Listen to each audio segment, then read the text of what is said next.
బస్సులు పెంచాలి కదా వాటిపై.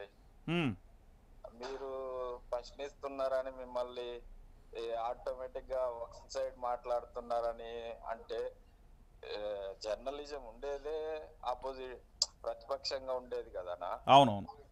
మరి అట్లా అనాల్సింది పోయి మిమ్మల్ని అదేమంటారు అమ్ముడు పోయారు అది ఇది అని అంటే, మనము కాంగ్రెస్ కి సపోర్ట్ గా మాట్లాడినప్పుడు, ప్రతిపక్షం ఉన్నప్పుడు, బిఆర్ఎస్ ప్రభుత్వం ఉన్నప్పుడు ఉమ్, మనం మాట్లాడితే అప్పుడు మనం అమ్ముడు పోయినట్ట. ఉమ్, యాక్చువల్ మేము ఏపీఐ కూడా అవును.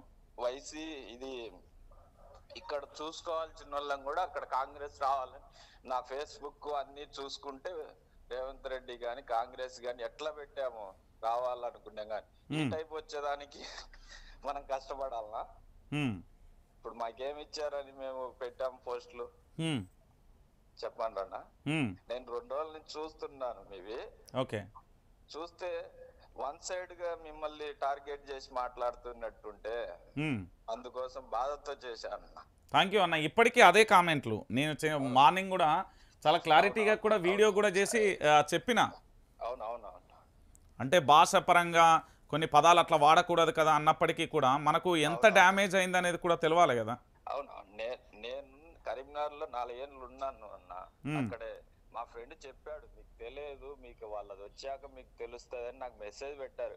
ఇదే నెంబర్ కి వాట్సాప్ ఉంటే నేను పెడతాను కూడా, అది నెంబర్ మా ఫ్రెండ్ పెట్టింది.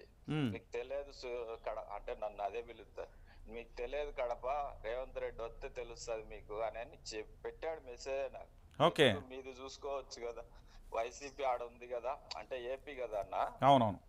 ఏపీలో మీ వాడిని చూసుకోక ఇక్కడికి వచ్చి ఉన్నావు ఏంది ఉమ్, అని నాకు సెటరికల్ గా వేసాడు, కానీ అది నిజం అవుతుంది. ఉమ్, అది దీనికోసం మనం పడ్డామేంది అన్న కష్టము, అవును. వాళ్ళ మాటలు పడ్డామేంది. ఉమ్, నిన్న మా వాడు ఫోన్ చేసి అదే అన్నాడు, చూసావా ఇప్పుడు ఎట్టుందో అని. ఉమ్, ఇప్పుడు మనం ఎక్కడ పెట్టాలి తల అవును. చెప్పన్నా. అవును, మనం నిజాలు చెప్పినా కూడా జీర్ణించుకోలేని పరిస్థితి. అవునవును. ఏమన్నంటే ప్యాకేజ్ ఇచ్చిల్లట, లేకపోతే ఇతరత్ర ఆరోపణలు చేసి ఏదో తెలంగాణ సమాజం ముందు దోషిగా నిలబెట్టే ప్రయత్నం చేసే ప్రయత్నాలు చెప్తారు. దోషులు అయినాం కదన్నా. ఇప్పుడు మేమైతే ఇప్పుడు మేము ఏపీ అటు ఉంది కదా, కొంచెం వన్ సైడ్ ఉంది అని వ్యతిరేకంగా ఉందిలే అని మనం అటు సైడ్ పోయి ప్రతిపక్షంగా మాట్లాడాము. అవును. ఇప్పుడు వాళ్ళంతా మళ్ళీ కామెంట్ మనకే పెడుతున్నారు కదా. అవునవును. ఇప్పుడు దానికి సమాధానం ఏం చెప్పుకోవాలి ఏంది అంటే, ఇప్పుడు మనం మళ్ళీ తప్పెట కొడితే ఓకే అవుతుందా, అది నేను అడిగేదన్నా. ఓకే అన్న, థ్యాంక్ యూ. వేరే విధంగా ఏం లేదు. థ్యాంక్ యూ అన్న. ఓకే అన్న.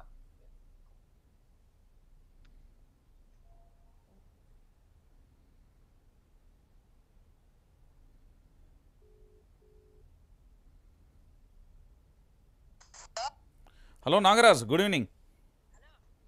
హలో, నమస్తే. చెప్పు, ఇప్పుడు చెప్పు, ఇక ఏం జరిగింది ఏంటి?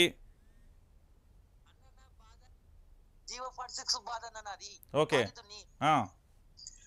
అయితే మేము గతంలో కేసీఆర్ మాకు అన్యాయం చేసిందన్న. అతడు ఎంత అన్యాయం అంటే, అతడు బోర్డు చైర్మన్ శ్రీనివాసరావు ఇద్దరు కలిసి హైదరాబాద్ లో ఉన్న ఆంధ్ర సెటిలర్ కి 52 మార్కులు జాబిచ్చిల్లన్న. రైట్, ఇక గతాన్ని వదిలేద్దాం, మనం మార్పు కోరుకున్నాం, అయిపోయింది. ఇప్పుడు ఏంటి సమస్య? సమస్య ఏంటంటే, మన రేవంత్ అన్న మా సమస్య పరిష్కరించమని మేము పోతున్నాం ప్రజా దర్బార్ కాడికి. ఓకే. పోతే ఇక మమ్మల్ని పట్టించుకుంటలేడు. ఫస్ట్ మేము కలిసినప్పుడు మీ ప్రతిపక్షంలో మీ సమస్య తీరుస్తా అన్నాడు. ఇక మా ఓట్లన్నీ దండుకున్నాడు.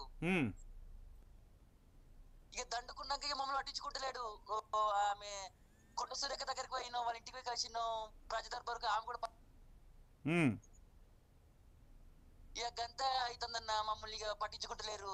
నిన్న కూడా ప్రజా దర్బార్కి వచ్చి వేలాది మంది వచ్చినాం. బట్టి విక్రమార్క సారు చూద్దాం అన్నాడు, అంత తప్ప కానీ మమ్మల్ని ఎవరు పట్టించుకుంటలేరు అన్న. ఇప్పుడు ఓట్ల కోసమేనా మమ్మల్ని రేవంత్ రెడ్డి అన్నకి ఇట్లా చేసింది? ఇప్పుడు పార్లమెంట్ ఎలక్షన్స్ కూడా ఉన్నాయి కదా అన్న. అవును.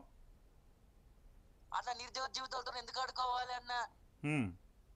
ఏమన్నాడు మరి బట్టి విక్రమార్క? సరే ఆలోచిస్తామని అన్నాడు ఒక మాట అంతే, కానీ క్లారిటీగా ఏమనలేదు ఆ సారు. అట్లా ఎందుకంటే నిరుద్యోగం చేయబట్టే కదా రేవంత్ రెడ్డి ముఖ్యమంత్రి అయింది. అవునవును.